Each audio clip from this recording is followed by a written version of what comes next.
So in this video, we're gonna go ahead and go over our hip hinge. And this is a very important movement to go into our deadlifts, our kettlebell swings, and just to be able to move well throughout our hips overall. So when we look at the hip hinge here, a useful thing to think about is to kind of imagine a door hinge. So where the door opens and closes, that same hinge is going to be kind of how our hips are going to act as we go through this motion here.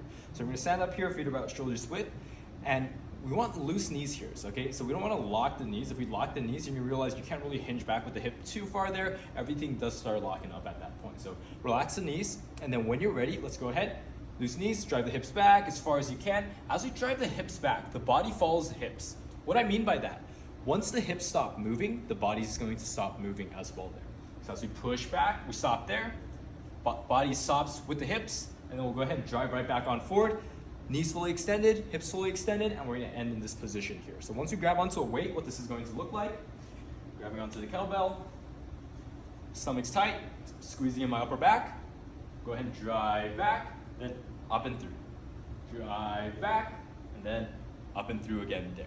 So I don't necessarily have to go all the way down to the floor in this motion here. What I'm really trying to emphasize is, again, just hinging from my hips. So driving the hips back, noticing that we're really trying to maintain this neutral spine, straight back position, and then up and squeeze, hinge back, up and squeeze through. So that's our hip hinge there. A couple points to remember and to pay attention to. Stomach stays tight, upper back stays engaged.